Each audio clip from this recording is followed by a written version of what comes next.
If you are into sewing, be sure to subscribe and ring the bell to get notified about our latest videos. So let's start embroidery with the hook placed under the fabric.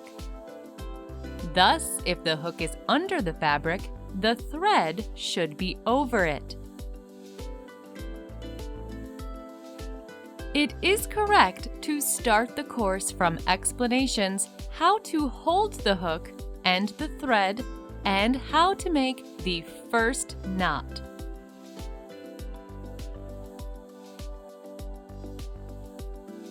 The hook is placed vertically opposite the marked point, where you decide to enter the fabric. Enter the fabric and move the hook toward the fabric so that it enters the fabric easier and to help opening the latch or tongue.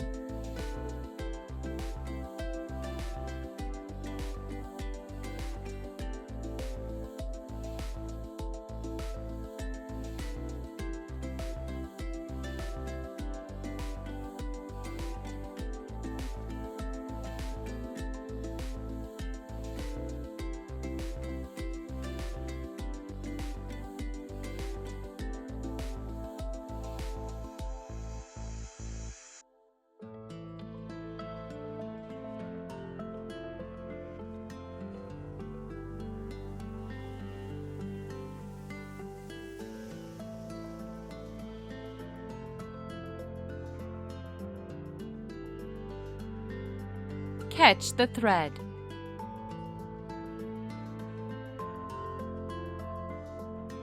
We have a short tail of the thread and the thread.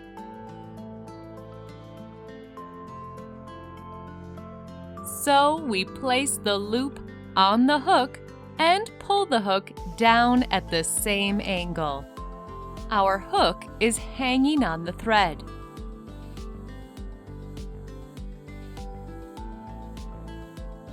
Now I need to make one stitch in the direction of the embroidery path. I rotate the fixture screw in line with my embroidery. I would like to remind you that the position of the screw is connected with the latch, i.e., the screw shows which way the needle of the hook or its latch is pointing. Make a small stitch just some millimeters along the embroidery path, and similar to the first pierce, we need to enter the fabric with the vertical hook first. Then you need to pull it out at a slight angle. You will be able to do small stitches less than 1 millimeter when you are experienced enough. Please make sure the loop is hooked. Wrap both threads around the hook.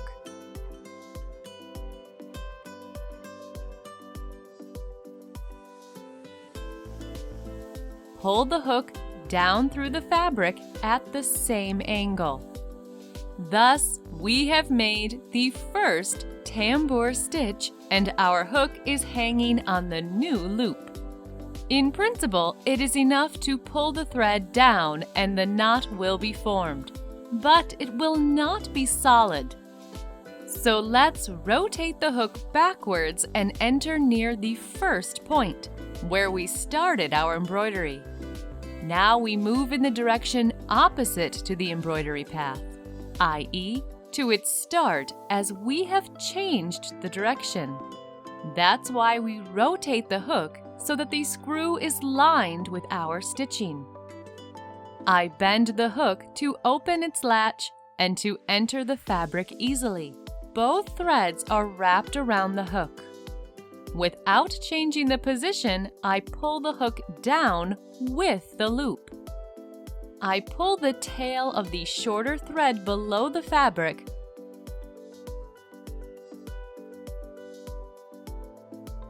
and the loop of the main thread to the face.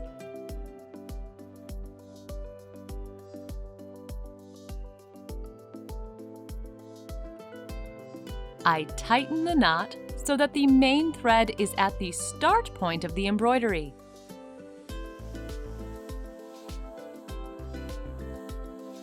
I tighten the knot by its lower tail.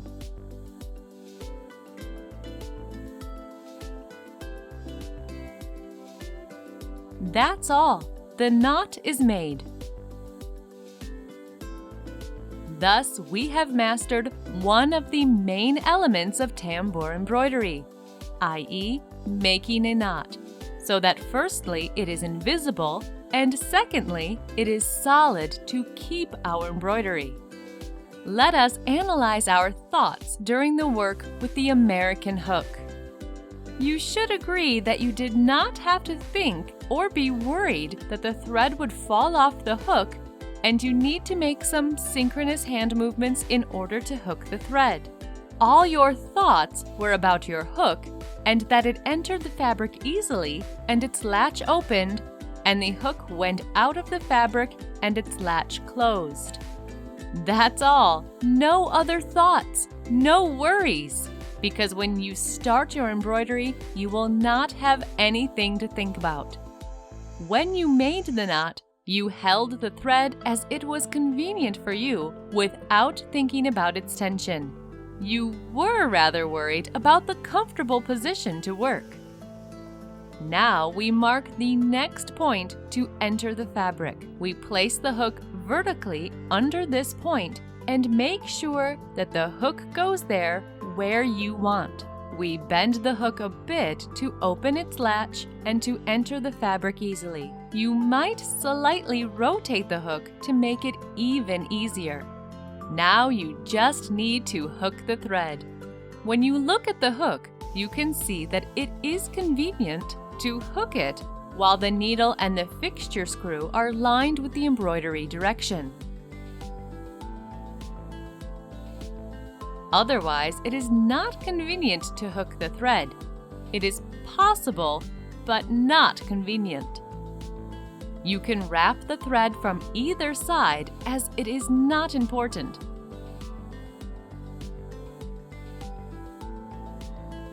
We bend the hook slightly toward the fabric to close its latch and pull the loop out. Your hook is hanging on the loop.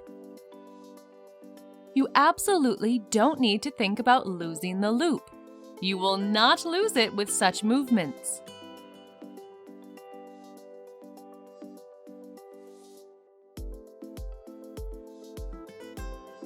Let us move on, bearing in mind that it is easier to make a loop when the screw is lined with the stitching.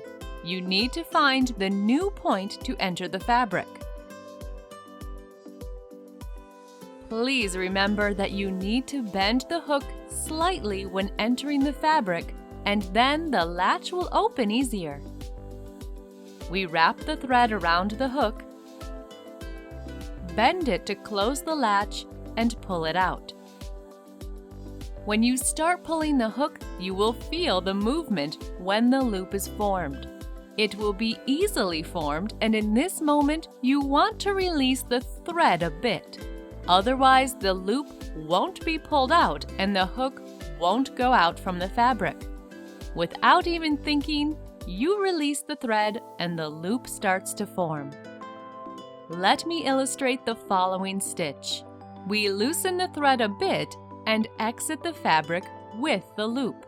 Please pay attention that I hold the hook with 2 fingers without any serious attempts.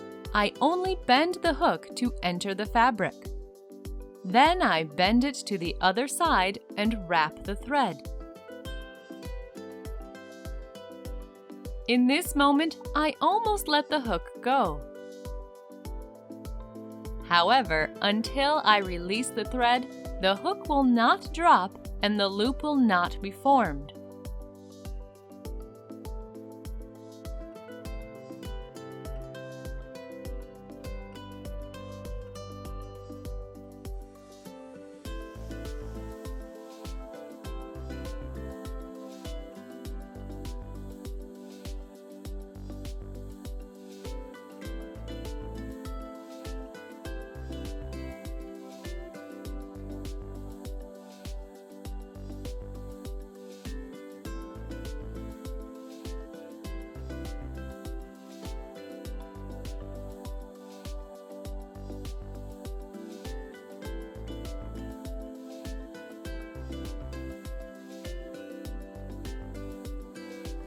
Thus, at this early stage, you master the thread tension while embroidering, even without thinking about it, and learn the skill which you will later use with the Lunéville hook.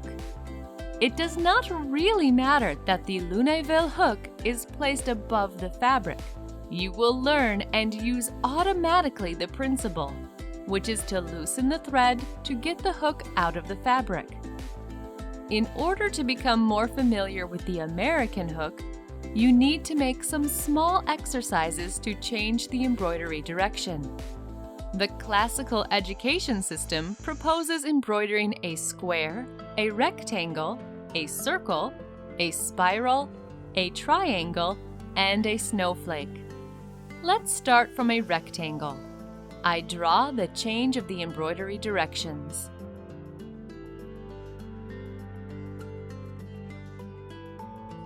Let us imagine that you have embroidered one side of the rectangle and you need to change the embroidery direction 90 degrees in order to embroider its second side. Before changing the embroidery direction, you need to make a small millimeter strengthening stitch toward the embroidery path. This is the same stitch, but it is significantly smaller than the embroidery stitches. We make the strengthening stitch at the end of the line near the corner.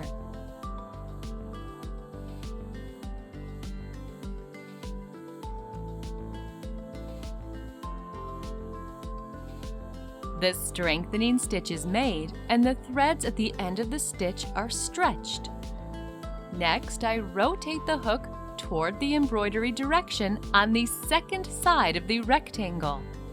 I make the line of tambour stitches along the second side of the square. When you change the embroidery direction, you will feel which side to bend the hook to enter the fabric easily, and how you need to bend the hook to drop it down, and how to hold the loop.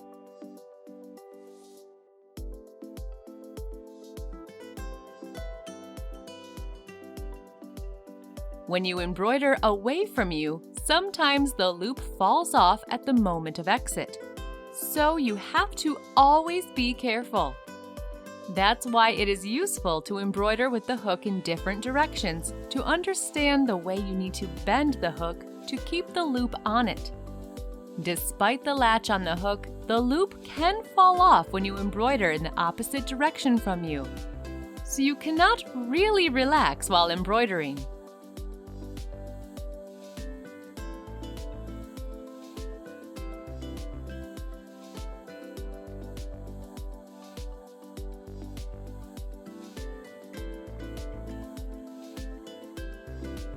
I continue embroidering the second side of the rectangle.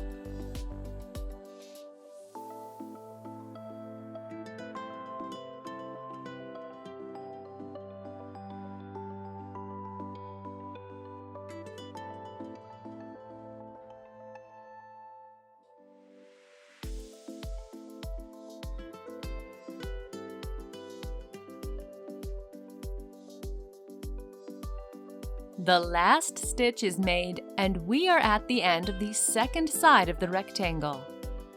I make one small strengthening stitch.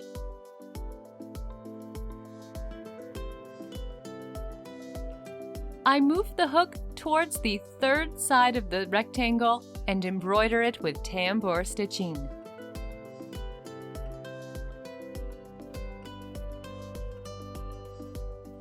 Gaining experience and being aware of insidious properties of the hook, you will be ready for the similar properties of the Lunéville hook. It will not be an unpleasant surprise with the Lunéville hook, as you have already learned some techniques with the American hook. You will know what to expect from the Lunéville hook, as it is similar to the American one during the embroidery in various directions. While working with this hook, you can see how the looping is made. You can see when the thread goes off the hook. If you had started with the Lunéville hook, it would be difficult to decide what to do during the change of embroidery direction due to numerous movements. If you start with your embroidery with the Lunéville hook, Each loop and stitch will be very difficult. Besides, the speed of the embroidery would be much slower.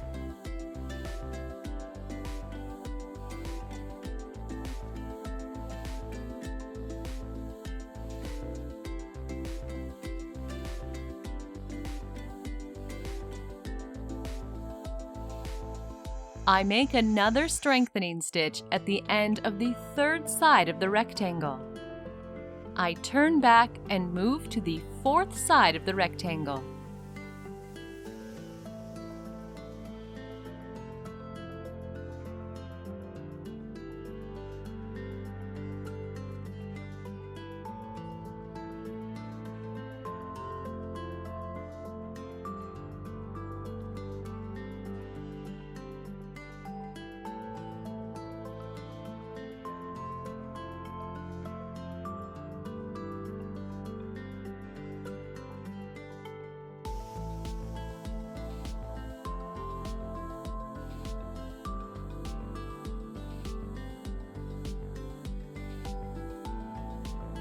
I did not get to the start point of the embroidery intentionally, as I wanted to demonstrate how you should make the knot at the end of embroidery.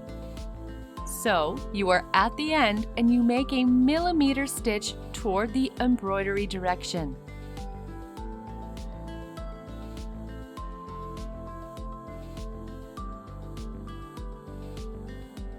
Turn the hook back and make another stitch.